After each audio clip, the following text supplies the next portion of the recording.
Com check testing. Com check. Testing. Why don't you do it at your regular speaking voice? Com check. Testing. All right.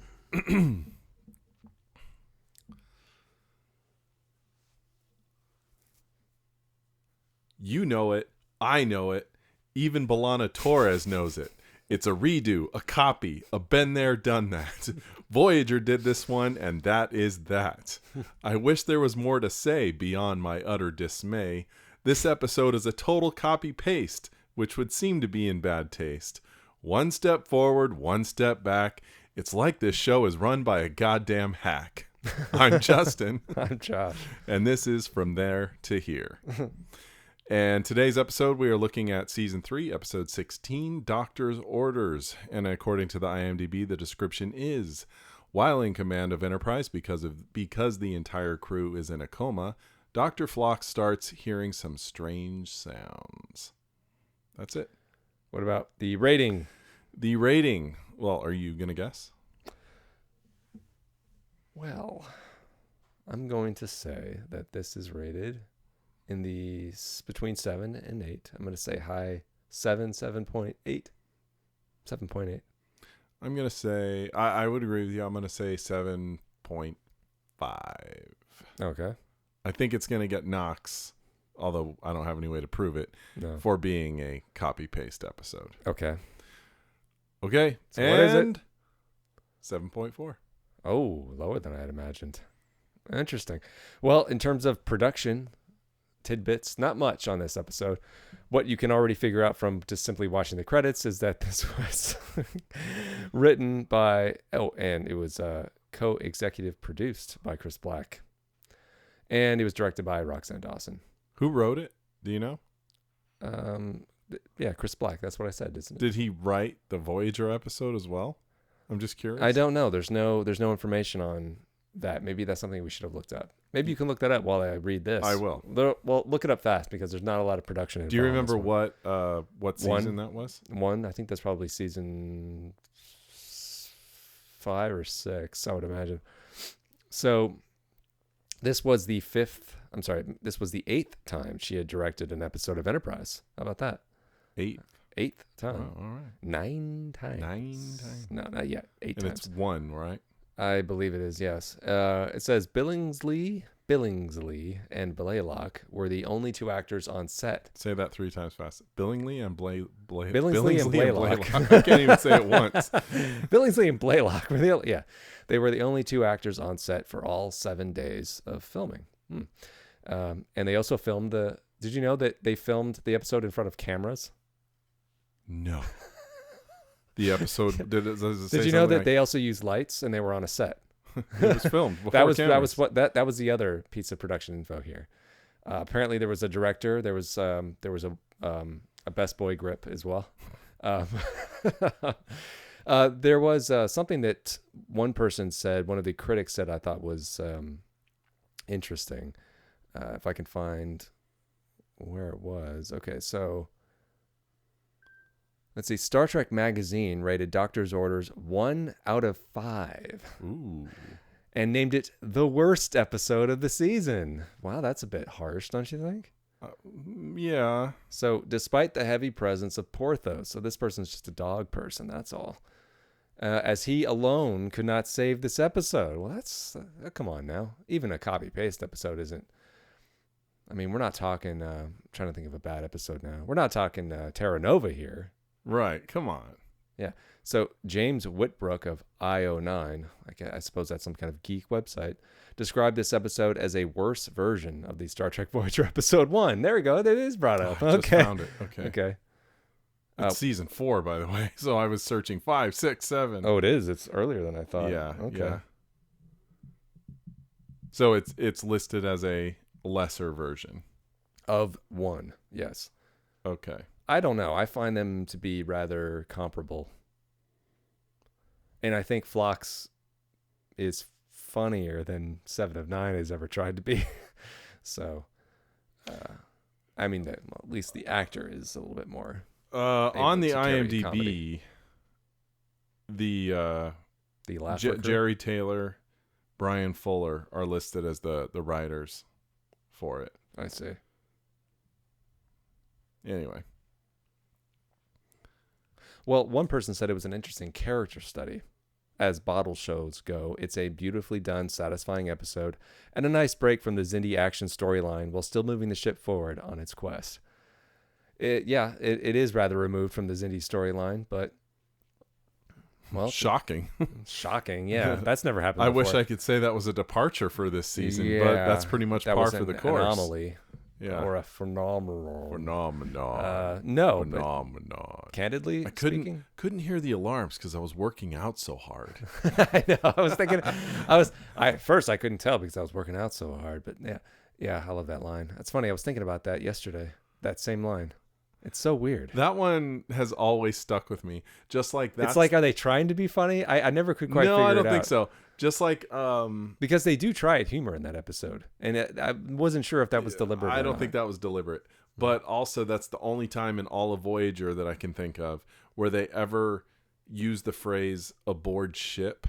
Like when I think it's B'Elanna, or is it We're not even talking about one. We're talking about Twisted. Right no, now. I know. Yeah, Twisted. Okay. That's what I'm saying. Yes. And Twisted said, I think B'Elanna runs into that same dude. First, Harry runs into him, and I think then B'Elanna does. This guy's like just getting around. Yeah. And B'Elanna says, there's an emergency situation aboard ship. Like, who talks like that?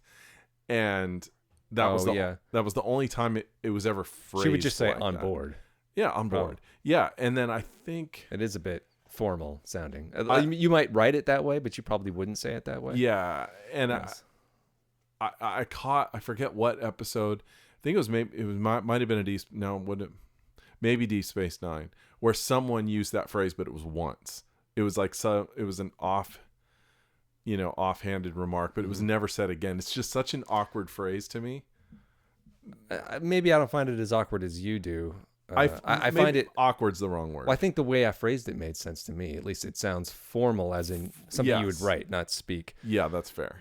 But even in Real life. writing, it Yeah. seems a little unnecessary. But then again, Yeah. so I remember Red Letter Media had pointed out something sort of similar to the way that in the first season or two, the way they were writing dialogue for Riker, and they brought out that he used the word steadfast or hold fast. And I was like, well, it never bothered me before, but Still doesn't. That one makes sense to me. hold fast or no. Like, keep your finger on the trigger. Be ready. I guess they were trying to make him more like a Navy captain, sort Something. of, like to give him dialogue like that. Anyway, to go back to Doctor's Orders, I like this episode. The Voyager episode that will no doubt be brought up again is also a fine episode, but this one definitely they play up the comedy a little bit more. Billingsley and Blaylock, there you go again, were much better at playing comedy. At least the writers did it that way. They're a good kind of odd couple. Yes, they wrote one's straight, one's the quirky, whatever. Yeah. One's the Walter Matthau, one's the Jack Lemmon. So they definitely played up the comedy angle a little bit more, and there was one laugh out loud moment you and I really enjoyed that I've forgotten about, where it's Blaylock giving this kind of clueless She expression. gave this big wide-eyed, like, Yes. I don't know. And she kind of froze in that position, and the camera just leaves her face. She doesn't move. She just, okay, we're moving on from that, and she just stays that way. You're like, okay. It's at that point you're like, okay, this has become absurd. Now this is getting goofy.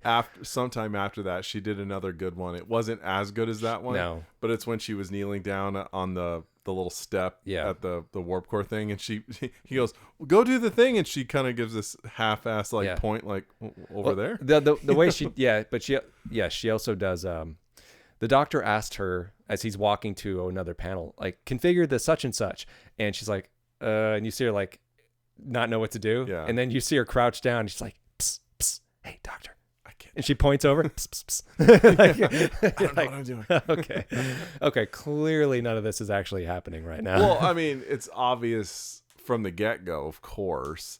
Well, was it from the get-go? Well, yeah, because they spend the first setting act up that he is the only one, and then she just appears, and he acts like it's normal, Right. but you're like, okay, What's going on? obviously she's Just- not really there. Yeah, and I suppose in the Voyager episode, it was a bit more believable at first that it could be an alien coming on board because Sure. it was an alien coming on board. It Yeah. wasn't one of the crew.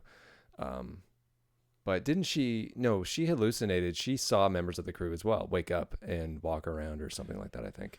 And they also questioned her mental acuity as well, just like this happens to Phlox with the captain. Don't you recall? Yeah, but then people don't start appearing until T'Pol has appeared. And by then, Right. if you're even half watching, you know that T'Pol is not real. So therefore, everything after that is in his head. Well, what do you think? Comparing it to one. Well, comparing it to one, I mean, one is a 7 of 9 episode. And 7 of 9, by and large, I mean, has about as much screen... What's the word? Presence as a loaf of bread most times. Where did this come from? The who praises Voyager more often than I love anything else. Voyager, Okay. but honestly, the episodes I genuinely avoid are 7-centric episodes. So she's like she's the Klingons episodes of Voyager for yeah. me. It's not her fault. No. It's how she was directed to play 7 of 9. When we see her do some other things throughout the series, you realize, oh, she's actually capable as an actress. It's not, I don't blame her. It's what she was told to do. But frankly, she's boring. Yeah, no, you're right. She's the Borg equivalent of Wesley Crusher. She always has the answers. She's very shrill, and it gets old real fast. So I'm genuinely uninterested most of the time whenever it's 7 of 9, unless it's someone else conflicting with her or something like that. But like I enjoy the episode, for example, Think Tank. I like that one. That is so weird because that's kind of a dullard to me. I like that one, but I like it because of Jason Alexander, and I like the way they're slowly trying to manipulate. Alexander is such a douche in that episode. Yes. He plays it so well. But that's a 7 episode, but there's other things happening. But when it's like this, like 1, no, I don't think they allowed her character to be interesting enough to carry. I mean, how she did. Look, she plays Borg restrained the same way that Blaylock Constipated. plays. Yes, Vulcan restrained. And it's always, Seneca. I am not a human doctor. She does the same thing over and over. Yeah. Unless they let her out of the box. When they let her out of the box, she's fine. She's great. Well, you're not wrong. I don't completely. Well, depends. I suppose your point of view. I don't entirely disagree. Is what I mean to say. I mean, I've never been a huge fan of. Yeah. Of So 7 of 9. I mean, roundabout to answer your question, I think this episode is better. Okay. Even though it's the copy. John Billingsley is infinitely watchable. He can do drama, he can do comedy, and I never question him. Well, it's in episodes like this where I'm surprised, where after they'd written it obviously as Billingsley was going to lead it, but then they see how it turns out and they see like he can carry an episode. He's interesting. He's funny. He can be dramatic, and like, He can make walking kind of interesting. Well, yeah. Why wouldn't? So you think they would give him more to do in the show and let him helm an episode every now and You then? would think, But they didn't do that, which is they bizarre. didn't use him. And I think they do touch on this, but I think the odd couple of T'Pol and the Doctor are interesting together. Yes. And they do have moments throughout the series, because they both look at humanity from a different perspective. From an outside perspective. Yeah, but they're also, she's Vulcan, and he's like, oh, let me try this new thing. Ooh, it's fun, It's fun. It's interesting, but he's not arrogant like humans are. So they're a fun match. I agree. It would have been nice, actually, to see them paired up more often. I agree. Yeah, that's what I'm saying. But, it's good odd couple chemistry like she has with Trip, in a similar way, not quite the same, but no, it is an odd couple, but not the same kind of odd couple. No, yeah, no, yeah. So considering that, I'm surprised they didn't use him more often. I don't know. I mean, the comedy in this episode works. Nothing really falls flat when they go for jokes. I mean, as I said when we were watching it, You're like, isn't this the one? Isn't this the one where he walks around nude? And when they did it, it only lasted about 30 seconds. And I was like, that's funny. I remember it lasting longer. Like, if you're going to outright copy Austin Powers, like, make it last. Well, is it really Austin Powers? Is that where that comes from? Or did Mike Myers steal that from something else? I'm sure Mike Myers stole it from somewhere. I don't think it's his. He just probably not popularized it. Basically. Yeah, well, because he just extended unfortunately, it. Though, it was no doubt a reference to Austin Powers. You can't avoid that. It popularized it. Back then, back when this was made, Austin Powers was a little bit more in the zeitgeist. That's what I'm saying. Yeah. But it lasted about 30 seconds. He walks in and they do one little gag where he puts the pad in front of his naughty junk. bits as he's walking in, but he's still pretty naked. I mean, he's like, the actor's like, oh, I'm gonna go for it. Okay. I was like, I like it. I liked it. So I wish they would have had a little bit more fun with that. Maybe played the joke for one more bit where they have him walk onto the bridge. Yeah, like one more bit where something is just have him sit in the captain's chair. Yeah. And then start grabbing something, going pew pew pew. Just play around for a second. That would have been funny, but they didn't. They have him go jogging naked. Well, he was jogging, right? Yeah. So I thought that was. You know what this reminded me of? Also, not one, although it did remind me of one, but it reminded me of Career Opportunities, that 1990 rom-com with very young Jennifer Connelly, very busty young Jennifer Connelly, and I forgot his name.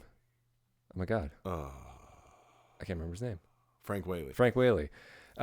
Very young Frank Whaley, very funny and young Frank Whaley, and very underrated performance by Frank Whaley. Oh, agreed. But when he's doing something similar, he's not jogging, but he's roller skating around the Target at night, and then he sees who? But Jennifer Connelly, who's not a figment of his imagination, she's really there. But would that be funny? Considering how they like to do that with Ferris Bueller.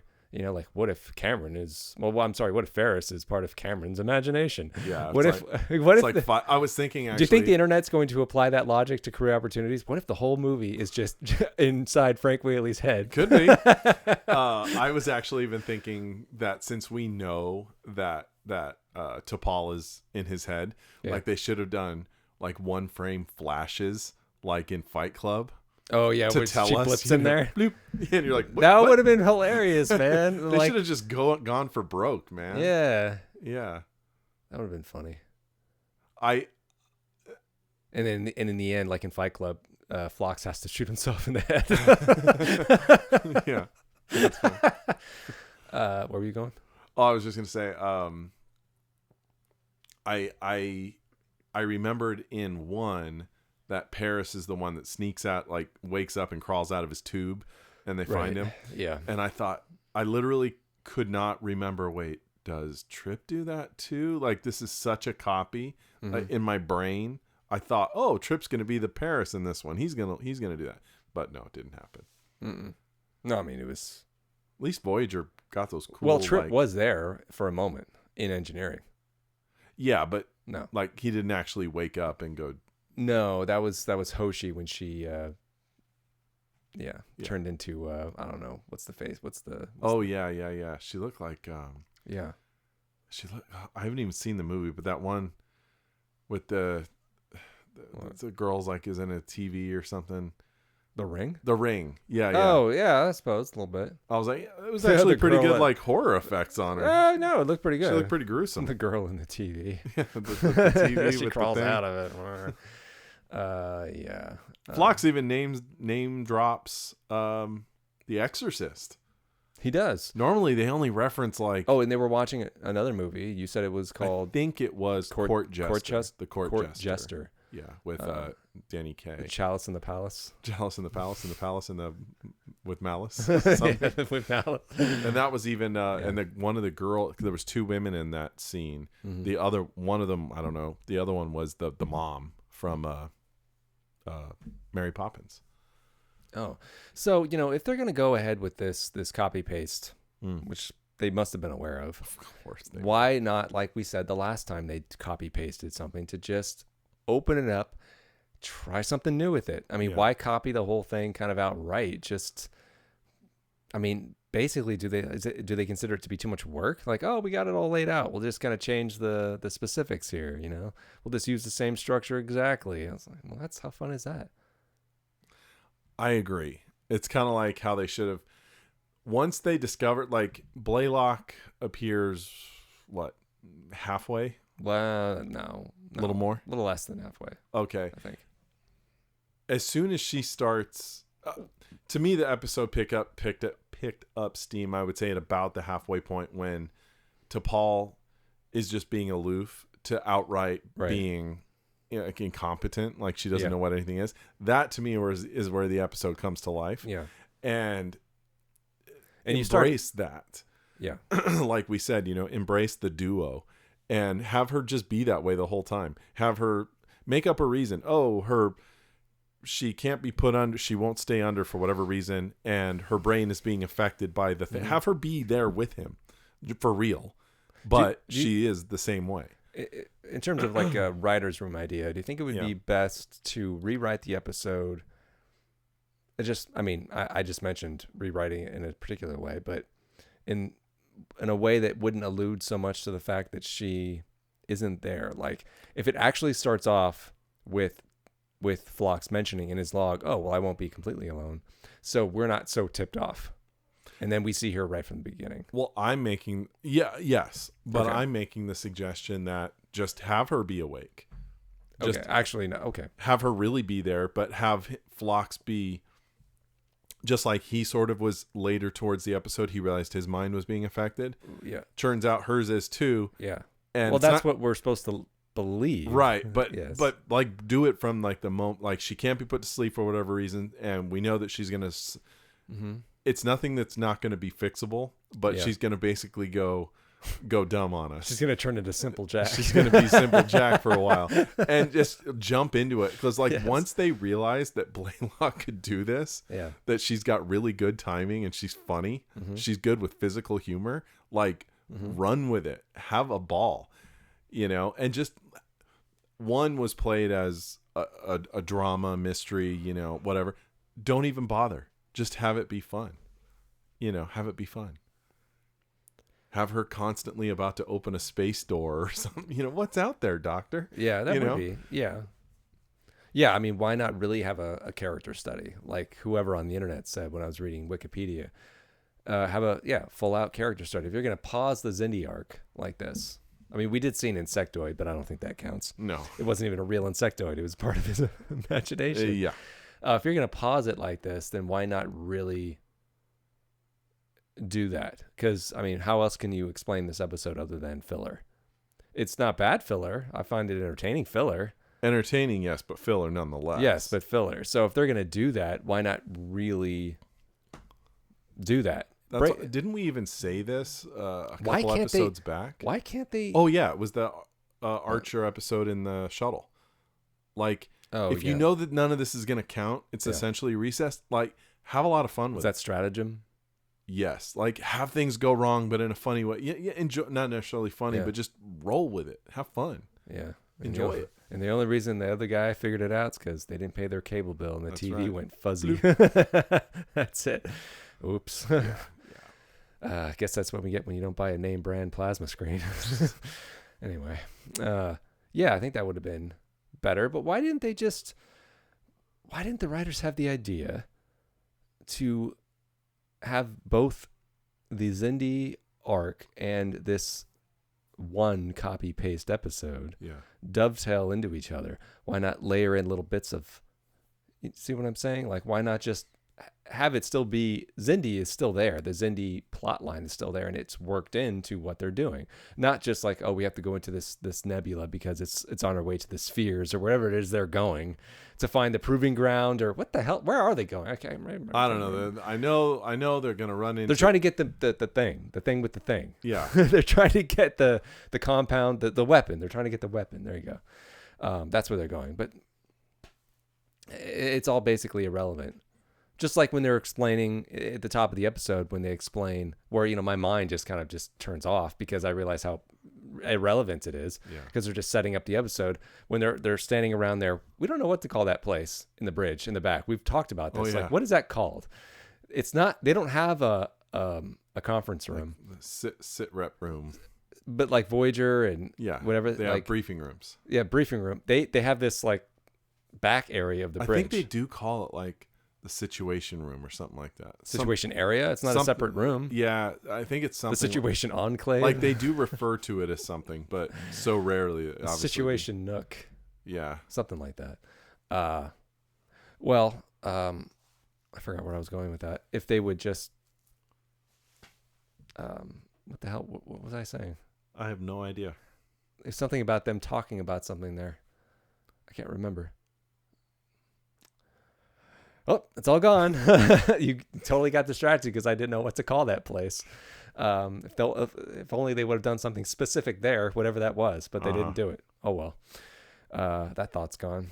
But, yeah, filler, but decent filler. Better than some other filler I've seen. Better than the Space Hippies a few episodes back.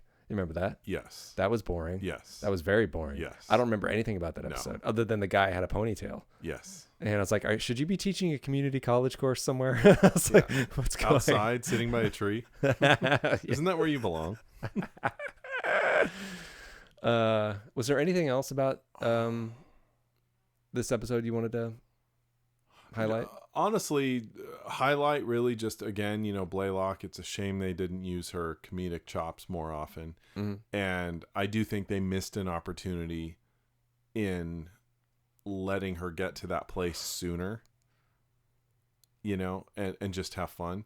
And like you said, maybe find a way to connect to the Xindi arc a little bit. Like, I don't know, like have him checking the sensors and go, Ooh, there's a Xindi ship out there. Ooh, scary. Oh, it's all in my head. Yeah. And then at the end, oh no, it is actually there. They're being followed. Oh, I kind of something like that. I kind of like your idea of him going onto the bridge and like trying to play around like it's a video game. I think they should have done a callback to Insurrection, have him bring out the joystick. He's like, that would have been funny. Either that, or if T'Pol's losing her mind, have her go up there and sit in the captain's chair and just start going, literally make the sounds going boop, boop, boop, boop, and have him go, okay, that's enough. What if it's like, are you actually just saying beep, beep, beep? You're not hitting anything? No, the buttons are making it. Didn't you hear it? Yeah, sure. Have fun. That would give all Trek fans, because we all do that. Go beep, beep, beep, beep, beep. We all do that. Or what if she had like even a phaser gun? Because she can't, you see T'Pol through the episode, if you're an astute viewer, I mean, I put that with big quotation marks, you'll see she never actually touches anything. Yeah. Like, what if instead she actually, instead of using a phaser, she just makes the pew pew pew pew with sounds. her fingers. Yeah, pew pew. And she could go pew pew, and he'd go, "What'd you do?" "I just stunned you." "Fall down." "I stunned you." Bang, bang. Oh, it didn't work. This one must be out. Let me get another one. Bang, bang. Yeah. Man, it would be so nice to laugh on purpose. Yeah. At some of these episodes, Yeah, why not just have them, make it fun? Why not? Why try? They're just so afraid. Why are they afraid to be creative here? I don't get it. They're writers. I know. Unless the writers really are handcuffed. I don't doubt that they the are. Producers are saying it has to be this way. Which is a real shame. I mean, unless they're just trying to make a buck, they don't really care. It could be that too. I don't know. Like, I mean, when you're writing under severe time pressure and, producers breathing down your neck, I mean, maybe it's just like you got to bring that product home by Friday. So it's like, well, no time for creativity. Yeah, no time for that. You got to break the story on. I say that like I'm in the industry. You got to break the story on Monday, and then Tuesday you got to start writing the act 1, and then act 2 the next day. Like, you can't stop. Like, and you once you're far into the story, you can't go back. Yeah. You got to keep going. It's like that's how you know that they came up with episodes like Imaginary Friend, it's like, or In Theory, like, oh, we've gotten too far into this. We're too deep. It's Wednesday, guys. We can't. We got to go with this. It's like, it's not like it's SNL, where it's live and maybe we can improv on the day and fix it. Nope, you're stuck with it. Yeah. So that's unfortunate. I don't even know where it's going, because there's been so many interludes with this Xindi arc. I could not be less interested in the Xindi story arc. No, there's got to be a clunker coming up soon, because I know there was one where Archer gets obsessed with something, and it's called hatchery, and he gets obsessed with like something going down below on a planet having to do with like eggs or something. I saw that title when I was looking for Yeah. this episode. Like, I feel like It's got to be coming up it soon. might even be next. Is it next? I got to go back because I'm in the Voyager stuff here. I just remember that one being a very, very bad one. Let's see. Where are we? If it is, we're gonna have a rough ride next week. Hatchery is next. Oh God! See, it's the sense memory coming back. I'm like, I feel like I can smell it, like I can feel it, just like you can sense the words of a song coming up. You're like, okay, or the melody's about to change. Yeah. Yeah. Okay, I knew it. Hatchery, that's a stinker. You recall? No. Yeah, he gets obsessed with eggs or something like that. It stinks. I have no knowledge. I have no knowledge. I saw it once when I was initially watching the series, and never go back to this because it sucks. It's just like their Beauty and the Beast episode that they ripped off, except it's worse.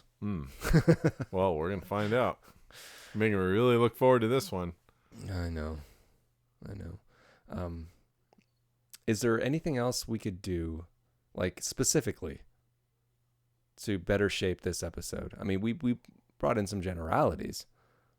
No, I feel like the episode works. I would have just done more of what worked really well. Well, we did bring in specifics now that I think about it. We mentioned some scenes, a better way to start it.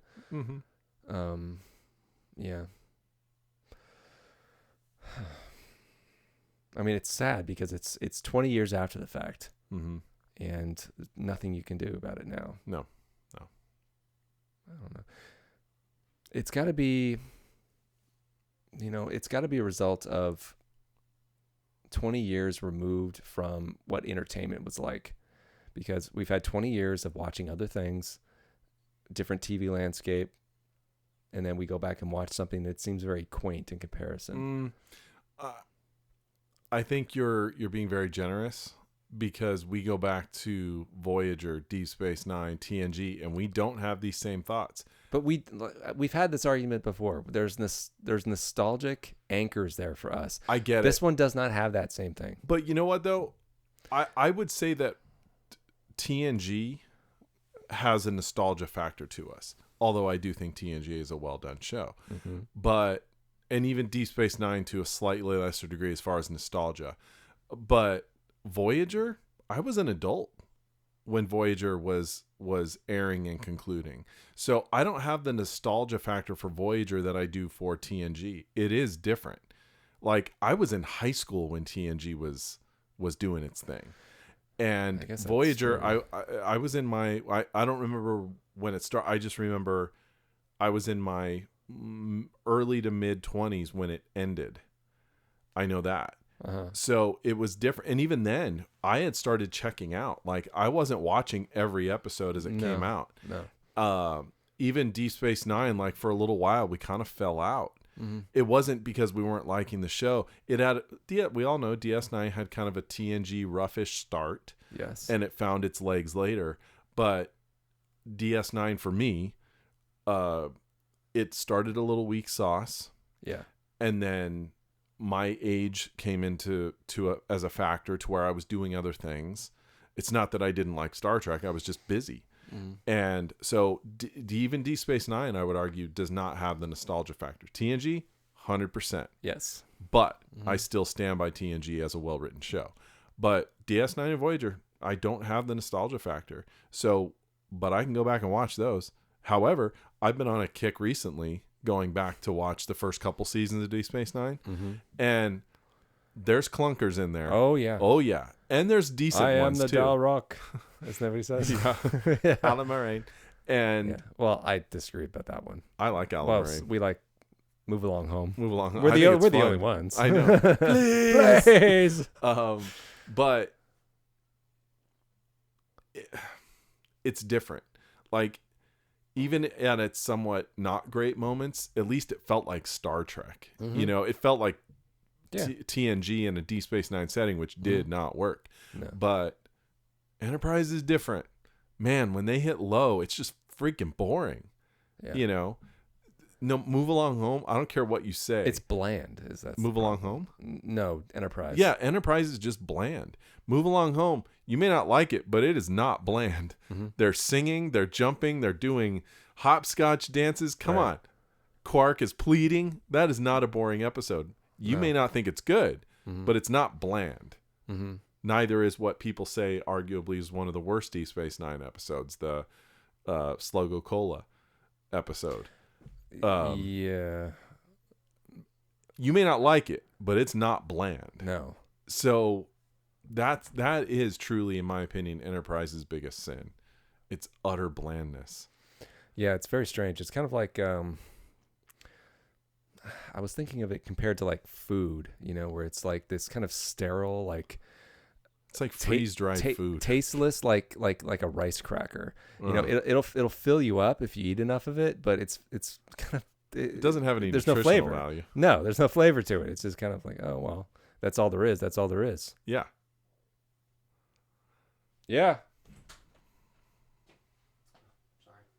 Well, you're here. It's already here now. So I'm gonna start the car. Okay. What do I need? Soap and keys to start it. What do you mean? You're gonna wash it? He's gonna wash the outside. Oh, okay. Just give me a few. It'll take far too long to explain where everything is. We'll be done in a few minutes, and I'll pull it out for you. All right, I'm gonna move the car into the center of the. All right.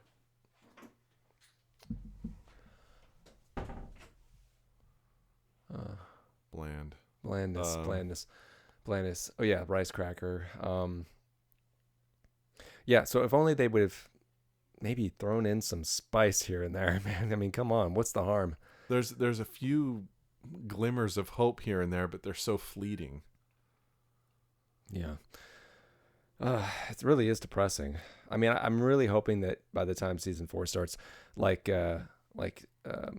Matthew had written in and said that, yeah, it gets much better in season 4. Well, it does. Well, because he said does. in his rewatch, he's ahead. He's in season 4. Yeah. And he says, yes, it picks up because, man, this venture down Enterprise memory lane has been very depressing.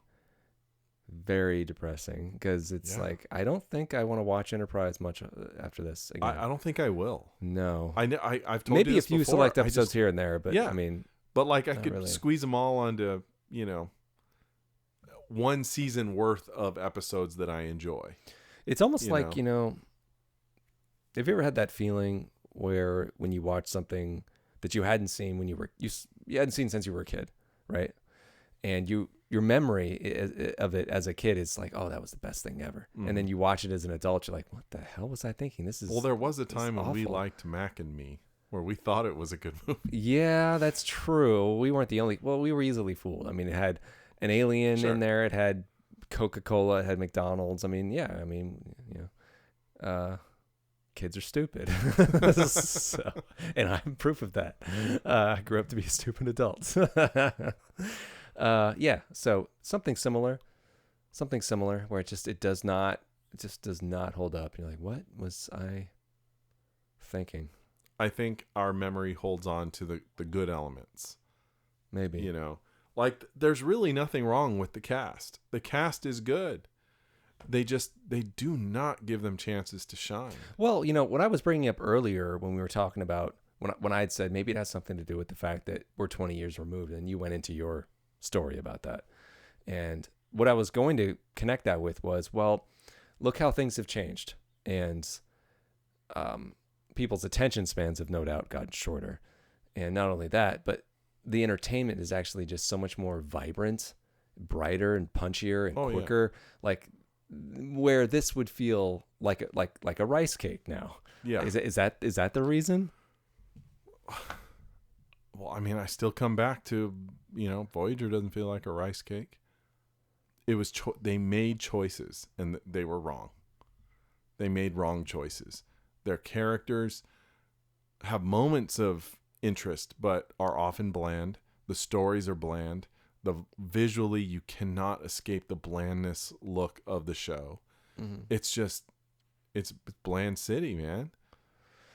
It's like there's insurrection, and God. Enterprise that's just bland. Well, I'd take an Enterprise episode over Insurrection any day of the week. Oh my God. I'd watch Browns and Beige. I watched Terra Nova over Insurrection. That movie is so boring. And it's painfully not funny. And they're like trying to be trying so hard. They try so hard to be cute, like a British tar. And have you noticed that your boobs are getting bigger or something? I know. Yeah, it's like, when was this considered? It is funny? a gorge. It is a gorge.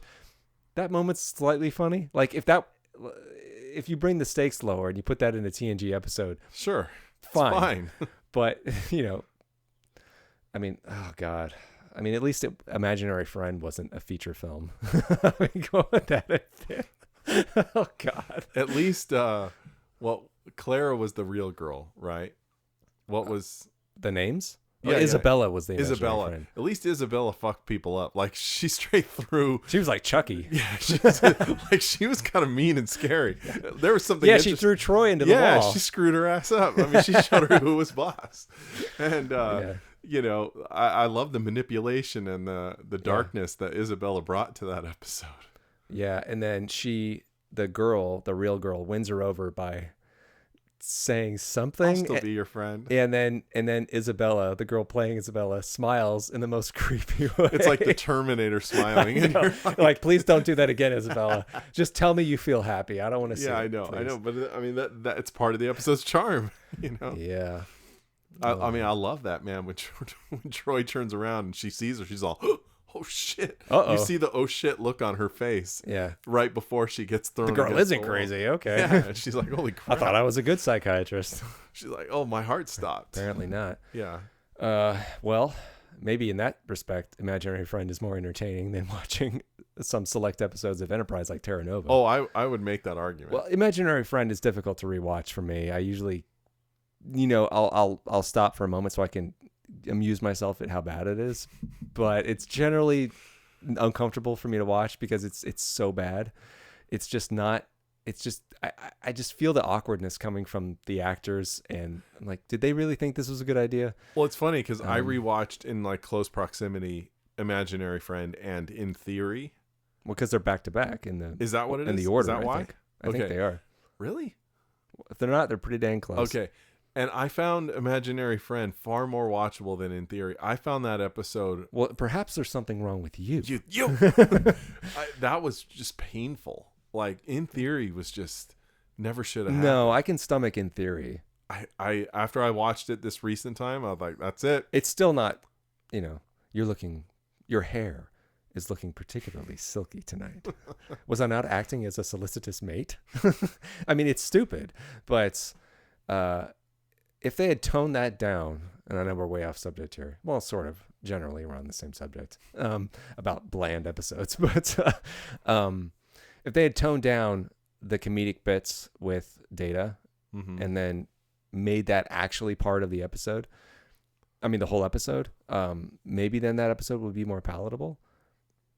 I think. I don't know. I mean the premise is weak because who's going to date a robot like that? Not. It's of course he has no emotions. You know this, lady. Are you stupid? Yeah. Well, clearly she is. That's kind of how I like him. Hot and stupid. That's how Data likes him. apparently. I mean, even Riker, he's like, yes, Data, go after her. What's wrong with you? She's beautiful. What's the problem? She's qualified. Go have fun, kid. She has all the qualifications. She has big boobs. I mean, come on. Yeah. And she's dumb. She's willing to date you. What's the problem? She has horrible taste in men. And then I love it. They cut right to Troy. She's like, I think you should be very careful. This is not a good idea. Boy. And then what was it? Picard's response is actually pretty funny. And he's like, yes, Data, I know. As soon as I have some advice about women, I'll let you know. Because you've been asking everybody on the ship. I know, that was anyway, so is there anything you wanted to add about, I was going to say doctor's orders. Sorry, no, doctor's orders. I think we covered it. Well, I guess we'll hatch a bad egg next week with hatchery. All right. Rotten egg, that's what I meant to say. Gotcha. Bye. Pie.